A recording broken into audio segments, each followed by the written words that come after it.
Welcome back to Coast News. This is the B block or second section of our news show this week. I'm Alaina Pinto. This is the time we check in on the international scene. First stop in Europe, where Ben Stevens explains that even though Germany has made medical cannabis legal to be prescribed by registered medical professionals, there is now an issue with people exploiting that online access. That could lead to more changes in the new laws in that country and much more. Here's Ben Stevens. I'm Ben Stevens, the editor of Business of Cannabis, with this week's report from Europe for Cannabis Coast to Coast News. A landmark court case in Cologne could reshape the way medical cannabis is prescribed and sold in Germany. The North Rhine Chamber of Pharmacists has just won a major victory against an online platform called CuraMedix, which was offering remote cannabis prescriptions through its website. The chamber argued that CuraMedix was effectively bypassing key safeguards, with patients filling in an online questionnaire and then selecting cannabis strains before they'd even received a proper prescription. The court agreed, ruling that this kind of remote prescribing falls short of medical standards and that promoting cannabis in this way breaches Germany's strict advertising rules for prescription medicines. It's the latest flashpoint in a fast-changing cannabis market. Since Germany partially legalised cannabis last year, sales of medical cannabis have tripled, with 100 tonnes consumed between April 2024, when CanG came through, and 2025. Since Germany partially legalised cannabis last year, it's become a lot easier for patients to gain access to medical cannabis, drawing increasing concerns from politicians and regulators fearful of an emergence of a pseudo-recreational market.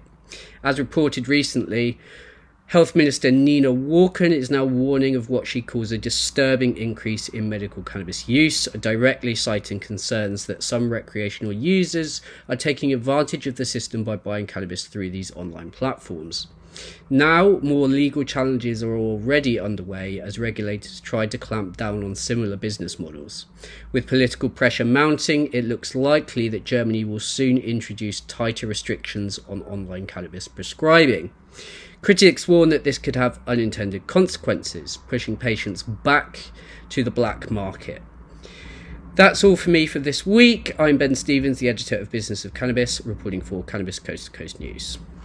When it comes to the international markets, and especially in Germany, one of the most sought after consultants in the world is Amie Pearson from the New Holland Group. The former founder and CEO of Bang Edibles was one of the featured speakers at the Benzinga Capital Conference this past week in Chicago. She and WPCM TV co-founder Jimmy Young have been friends for years, and here's a little background on the evolving cannabis market in Germany. Thanks, Alaina. We're so lucky and happy to have an old friend of mine to talk about what's going on in Europe and specifically in Germany. We just heard from Ben Stevens, our European reporter, and now we get to hear from Amie Pearson, who as a consultant is one of the most informed people on what is going on in Europe and specifically in Germany. And you just came back from the Benzinga conference, Amie, where you actually moderated a panel on this. So tell us a little bit about what's going on in Germany right now as far as the rollout of their cannabis market. Thanks, Jimmy, and thanks for having me. I really appreciate it. And, the consultancy firm that I started, the New Holland Group, we really do specialize in helping companies that would like to cross the pond from America to Europe and vice versa. So it is an area that I spend a lot of time in on a daily basis, and I watch it pretty closely. And you know this, but the people watching your podcast may not know this, that my kids are German. I've lived in Germany. I speak German, and I've been going back and forth to Germany for the last 25 years. And then I took Bang when I was the CEO of Bang into 9 European countries. So it is definitely a market that I've been involved with a lot. I've spoken at several ICBC events in Berlin and Barcelona. And so just tell you all of that to let you know that I think it's an exciting market. I have a lot of experience in it, and the movement that's happening is fun to watch. So to answer your question specifically, it all really started last year on April 1st. Germany legalized adult use cannabis, and they did it with a three-phase law. And the first phase did the decriminalization and this social clubs. And when people hear social club, they think of the Barcelona consumption lounges or like WeHo. They're actually not social in nature. They're grow cooperatives. And they can have a maximum of 500 members, and there's limits on everything that they can do. But it was a step in the right direction. It was a way for people over the age of 18 to get access to cannabis and become part of these social clubs. And in conjunction with the decriminalization, it really meant that law enforcement could start focusing on other things because cannabis was going to become ubiquitous because everyone could have it, they could give it, freely back to each other, and it became less of a priority for the police and for law enforcement. So that was phase one. Phase two was more of the commercial element of it, and that's where, and it's the medical side of things where it was being commercially sold. And people need to understand in Germany, they did their commercialization of the medical cannabis in a way that was not like we did it here in the US. They integrated it completely into their healthcare system.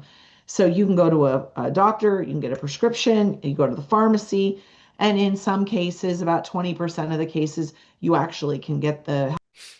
The rest of that interview will be released this week on Thursday on the WPCM Space TV network of distribution platforms. So download the app to check that out.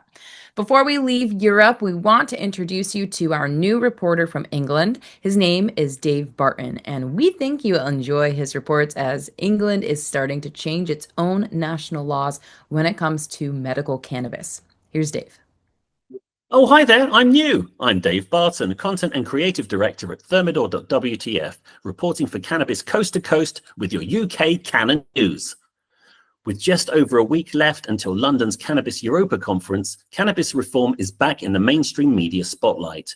This is primarily the result of the London Drugs Commission's recent deep dive report into cannabis regulation, which recommended decriminalising the possession of small amounts, a move backed by London Mayor Sir Sadiq Khan, who, according to reports, has stated that current rules cannot be justified. For advocates, while it's hoped that increasing medical cannabis patient numbers will soon put cannabis reform back on the political agenda, no major party, let alone the current government, has indicated otherwise. However, Cannabis Europa's organisers have formally invited Sadiq Khan to the conference, but with no news of his participation, it remains to be seen if he'll attend. But if he does, it'll be a major coup for the cause and for the conference. Alongside these developments, the UK government has commissioned the Advisory Council on the Misuse of Drugs to carry out a formal review of medical cannabis-based products. The Minister of State for Policing, Fire and Crime Prevention, Dame Diana Johnson, recently set out a list of priorities for the ACMD, including a review of current evidence and the publication of new recommendations for CBPMs. A new report shows that medical cannabis is being used illegally on the Channel Island of Guernsey, leaving health professionals concerned. 2,300 people were interviewed as part of the Combined Substance Use Strategy 2024 annual report, finding that 79% of those who used cannabis in the last 12 months did not have it prescribed to them, with 70% of those non-prescribed users admitting to using medicinal-grade cannabis. And on that note, I'm Dave Barton signing off. Check out my podcast, The Lobster Pot, on YouTube and Spotify for insights into how our favorite plant is faring all across the world. Next up, our neighbors to the north in Canada who continue to sort out their own challenges in their federal legal market that generated over $9.1 billion in revenue in the first quarter of 2025. This week, another company with roots in Canada and here in the United States has filed for bankruptcy and receivership. It's Forefront Ventures, based in Phoenix, Arizona. Forefront had outlets in a few states in the United States and in Canada. Many companies are on fumes with a ton of debt coming due over the next 12 months, so this is only the beginning of the end for many. The green rush started 5 years ago, but then turned into a green wall over the past 2 years. Market realities of overregulation, overtaxation, and limited margins has spelled disaster for many, and it is why this industry continues to struggle.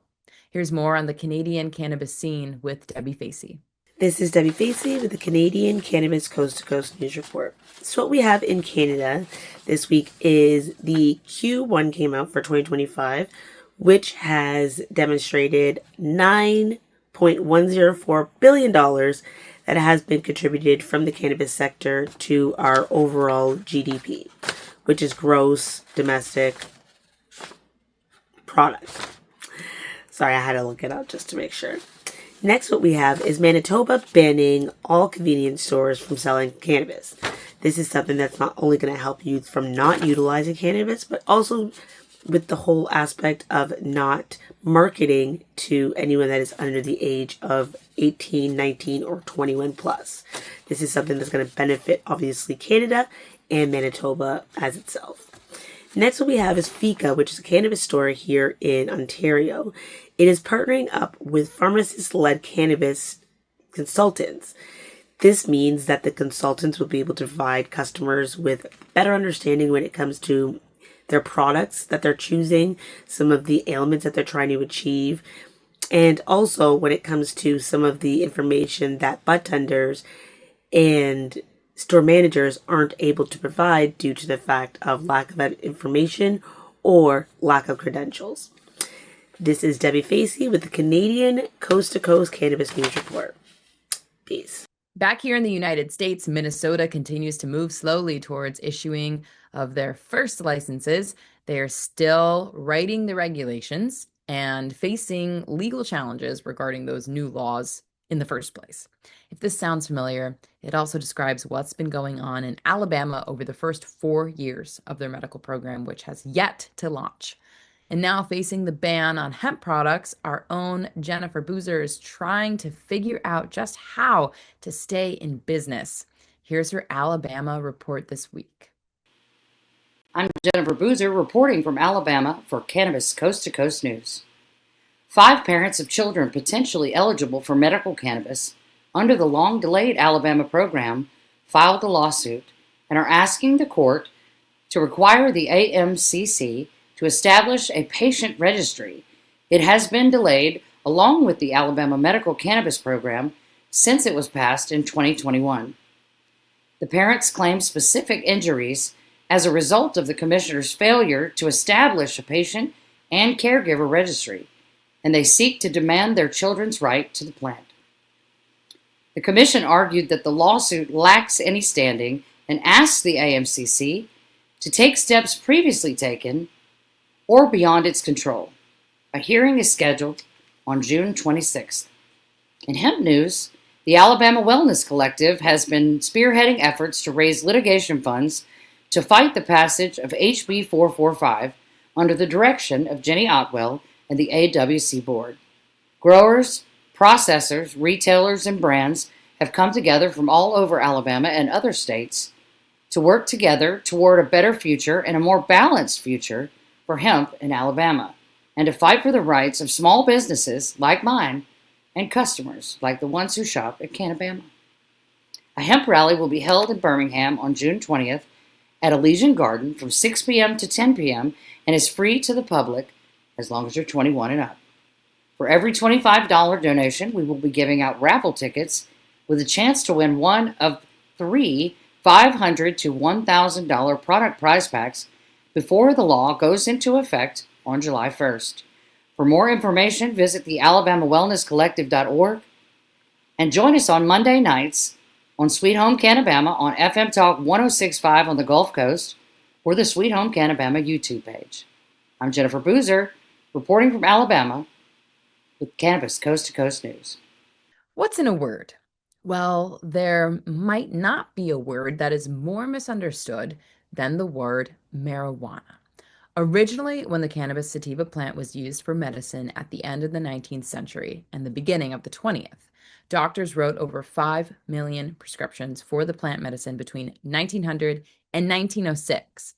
Back then, the word was spelled with an H instead of a J.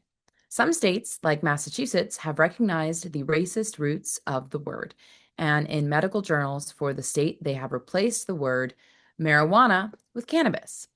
Other states are more enlightened to the history of the word. But in Michigan, all the laws still use the spelling with the letter H in it. Originally, the slang word that is usually translated as, quote, evil weed. Remember, this is a plant called cannabis sativa, and that is how we try to refer to it. But with the Farm Bill of 2018 and the launching of the billion-dollar hemp market, the word marijuana is being used again to distinguish it from its hemp cousin. No matter what you call it, it sure has created a big mess of laws, taxes, and regulations. Here's Amie Carter with this week's Michigan Cannabis Report. Amie Carter here with Michigan Weedsters, ready to light up your week with the latest in cannabis news for Cannabis Coast to Coast. Let's dive into the dank happenings around our great state. No tips for you. Timber Cannabis is shelling out a whopping $205,000 to settle a lawsuit after workers claimed the management snatched tips meant for our favorite bud tenders. One employee said he was raking in up to $150 a shift before the tip jar heist began. Fair warning, Timber isn't admitting to any wrongdoing, but more than 60 employees will be getting paid. Still winning, while Ohio's recreational weed market is struggling with prices stuck at $210 an ounce, Michigan is cruising at an average of $62. And guess what? Consumers say our weed is not just cheaper, but better too. Talk about a high five for the mitten. I reported on this last week, but in case you haven't heard, a former Michigan sheriff is pushing for roadside saliva tests to catch high drivers. But critics are calling it junk science, arguing these tests only show the presence of THC, which can linger long after you've sobered up. One advocate even called it a tool of oppression. This proposal is still stuck in committee. Let's hope it stays there. The Marquette-based dispensary Dunegrass Cannabis closed its doors last month without a word. The lights are off, the website is erased, and calls are going unanswered. Let us know if you have any details. Bigfoot Buzz, in an unusual twist, a local dispensary, Unique Cannabis, is offering free joints for anyone with photographic evidence of a recent Bigfoot sighting. A father and son claimed to see a bear-like creature while fishing, but no photo was taken. If you happen to spot Bigfoot, snap that pic and swing by Unique Cannabis for a complimentary pre-roll. That's the highlights for this week. I'm out here live at Gems and Genetics Annual Music Festival. Stay lifted, Michigan. This is Amie Carter with Michigan Weedsters for Cannabis Coast to Coast News. In Virginia, the current governor, Glenn Youngkin's days are numbered, but still has 6 months to rule. He has not been a fan of cannabis at all and twice vetoed adult use legalization bills that made it out of the state's legislature only to be shot down by his vetoes. And now the race for his replacement continues. This week, there will be a primary for the very crowded field for Lieutenant Governor. Joe Parsons has a preview of the candidates and which ones might be more friendly to cannabis from the others. Here's Joe. I'm Joe Parsons with the Virginia Cannabis Connection from Higher Education's Coffee Talk, sponsored by 97.5 3WB, and reporting for Cannabis Coast to Coast News. I have some positive news from the Commonwealth this week. First up, the race for Lieutenant Governor is heating up for the Democrats. The primary will be held this week, and all the candidates for the position are more than qualified, and one is a pro-cannabis champion. There are 6 candidates in total, but 3 are leading the way in the polls, and the ones to watch are former Richmond Mayor LeVar Stoney, current sitting Senator Izala Hashimi, and current sitting Senator Aaron Rouse. Former Green Bay Packer turned City Council turned State Senator Aaron Rouse represents District 22 here in Virginia and has been as much of a champion for cannabis reform as he was for the NFL. He's always fought to keep cannabis behind an age-verified counter and fighting against the legacy market that still reigns supreme in Virginia. Senator Rouse and Representative Paul Krizik co-wrote both the 2024 and 2025 adult use bills that twice passed the House and Senate and were twice stricken down by Governor Glenn Youngkin. While all the current candidates would work well with Abigail Spanberger, Aaron Rouse would not only ensure that we have a safe and fair adult use system, but would also fight for parental rights and justice. A Spanberger-Rouse ticket would definitely help ending cannabis prohibition in Virginia. The month of June is Hemp Month in the Commonwealth, and all month long I will have a focus on hemp on Coffee Talk. This week, my guest was Jason Amatucci from the Virginia Hemp Coalition. An expert in the hemp industry, we discussed the federal proposal to ban hemp-derived products and how the Virginia hemp industry is working to stay alive during these turbulent times. Tune in every Monday at 4:20 p.m. to check it out. And finally, you can check out some of the awesome events for the rest of Hemp Month in Virginia by going to redfirmhemp.com, and you'll get all the information you need. Well, that's going to do it for this week from Higher Education's Coffee Talk, sponsored by 97.5 3WB in Charlottesville. And as always, reporting for Cannabis Coast to Coast News, I'm Joe Parsons. Until next time, stay lifted. Another southern state that is eyeing cannabis reform is Mississippi. In her Tribal Nations report this week, Tina Tasaka has an update on how that state is progressing on reform and how they are going to allow Native Americans an opportunity to get into the market. Here's Tina with that story and more from Nevada, too.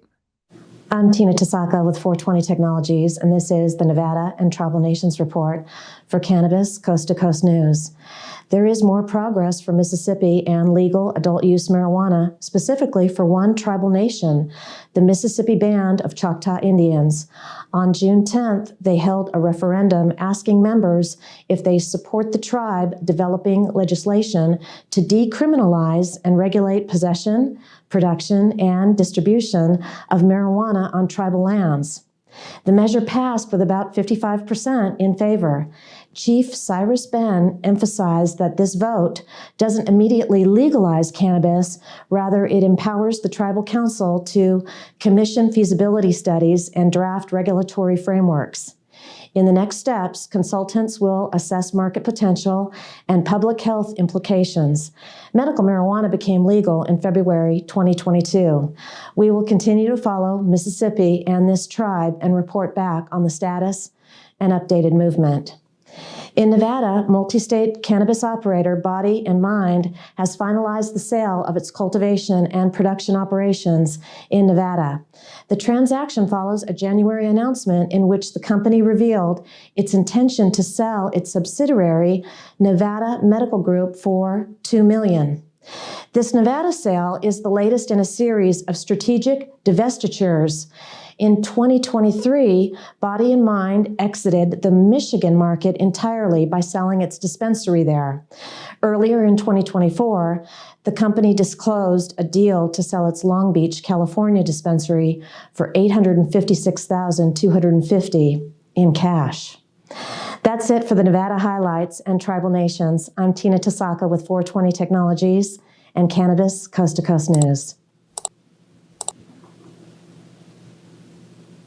That'll do it for the B block of this week's Cannabis Coast to Coast News, but we have another half dozen reports from states around the country. Plus, Louis Joe has the new district report from Washington, D.C., where there might be a legal challenge brewing on the long-standing rules between the federal government and his federal district. Cannabis Coast to Coast News continues after this.